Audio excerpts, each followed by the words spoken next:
Welcome back everyone to Jot's shop. This video will show us continuing work on our original 1960 F100 223 inline 6 engine. In this episode, we'll remove the carburetor, inspect the operation of the valves, evaluate the fuel pump and the fuel lines, remove the radiator hoses completely, and finally determine the next steps we want to do to actually get this engine started.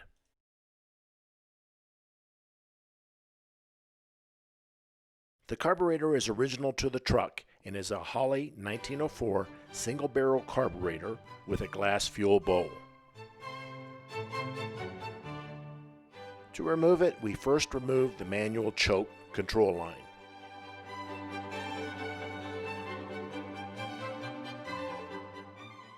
After undoing 2 screws, the line can be easily removed.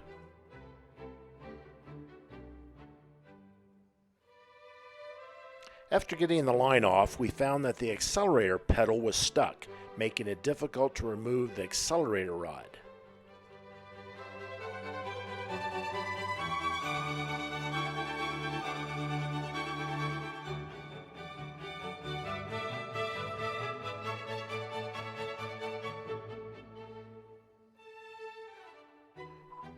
So we just removed the accelerator return spring and then unbolted the accelerator pedal assembly from the carburetor.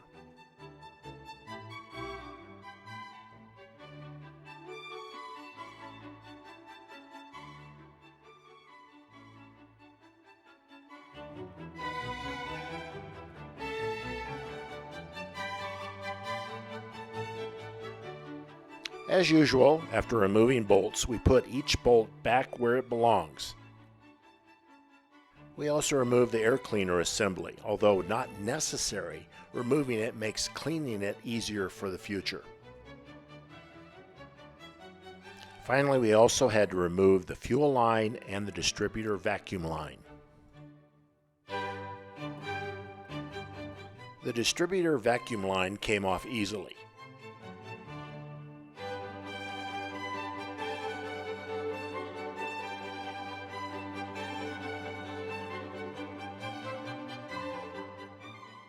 The fuel line, however, was very stubborn. It wouldn't budge.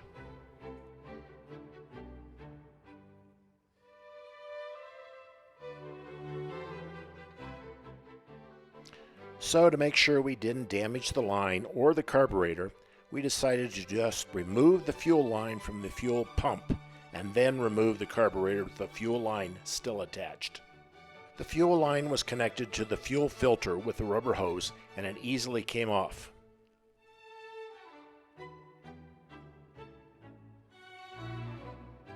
As you can see, the line winds its way around the engine and up to the carburetor. Once the fuel line was loose, it was clear sailing to remove the 2 bolts that hold the carburetor on. Or so we thought. One bolt was easily accessed, however the other bolt wasn't very easy. We did not have a set of stubby wrenches at that time, so we had to remove the valve cover to get a wrench on the bolt. To get the valve cover off, we pre-soaked all the bolts in PB Blaster.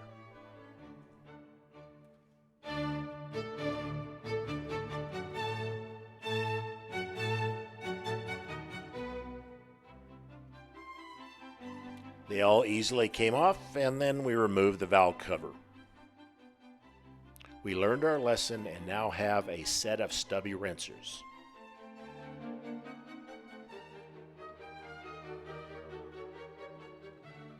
Once we have the valve cover off, we can now get to the second bolt holding the carburetor on.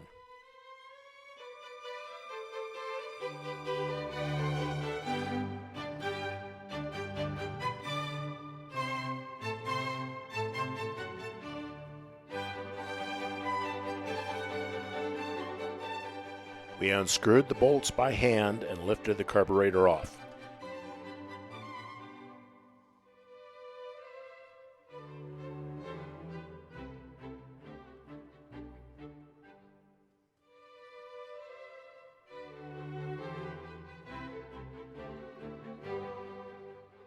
We also return the bolts to where they were so that we won't lose them.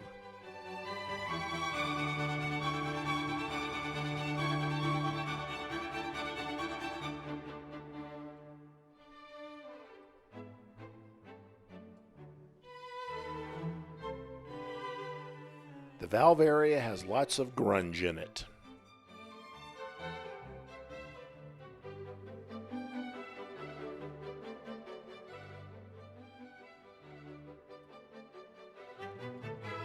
Since we had the valve cover off, we thought we'd run the engine just to see valves do their magic. We slowed down the video so we could easily see the valves work.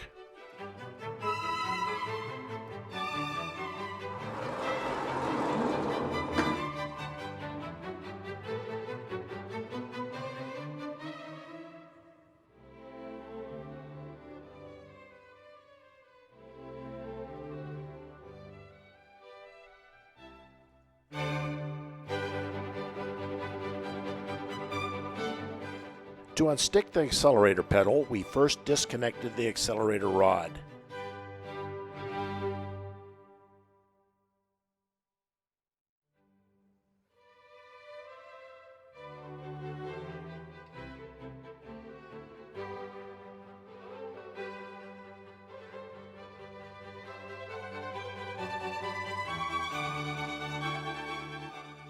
We then gave a little force to the throttle firewall pedal connection and it came free.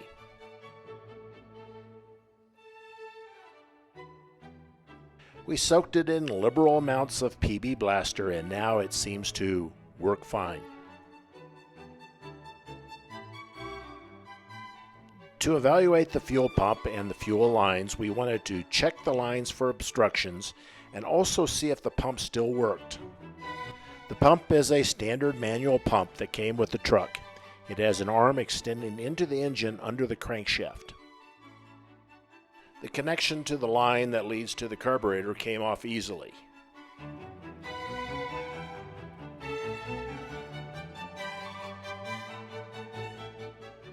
The clamp holding the hose from the fuel tank also came off easy.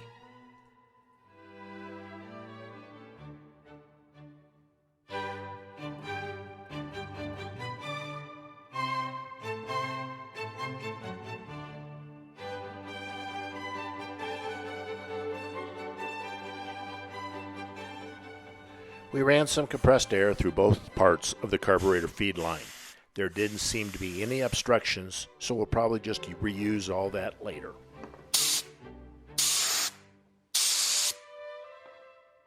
To test the fuel pump, we had to first make a mini gas test tank.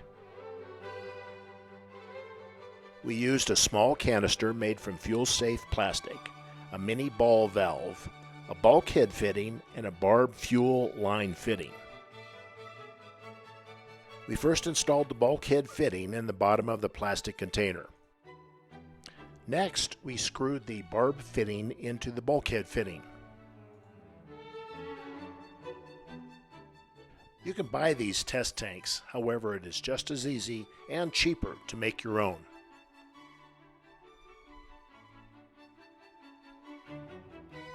Finally, we ran a short length of hose to the mini ball valve. Putting the shutoff valve further away from the container allows it to be closer to where we ultimately hook it for testing purposes.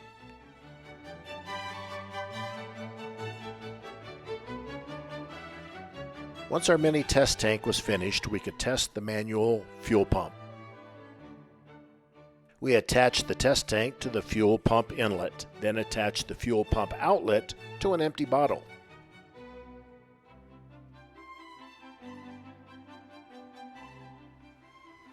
Turning over the engine, we found to our surprise that the fuel pump was still working.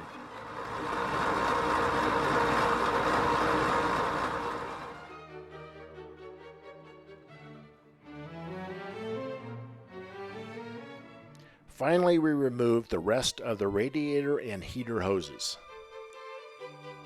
Since they've been on the engine for 60 years, they were fused to the engine.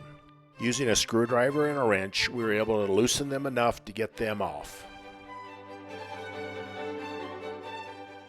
As you can see, there's a bit of cleanup that needs to be done on the radiator system.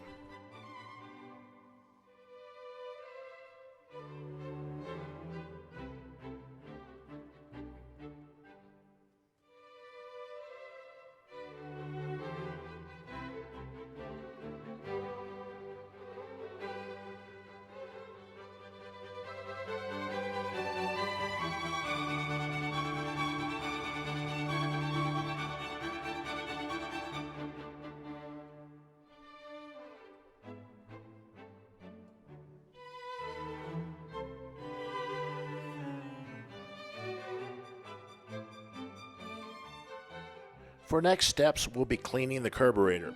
We'll pull off the glass fuel bowl, see how the float works, and probably attempt to ultrasonic clean the entire carburetor without taking it apart. We'll also install some new spark plugs, new spark plug wires, a new coil, and any other items that we feel we need to install to actually try to fire it up.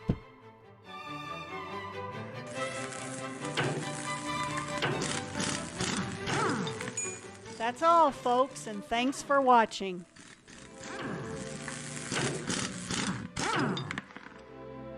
There's more videos to come on the truck. Leave a comment if you want, and remember, it's free to subscribe. Bye-bye.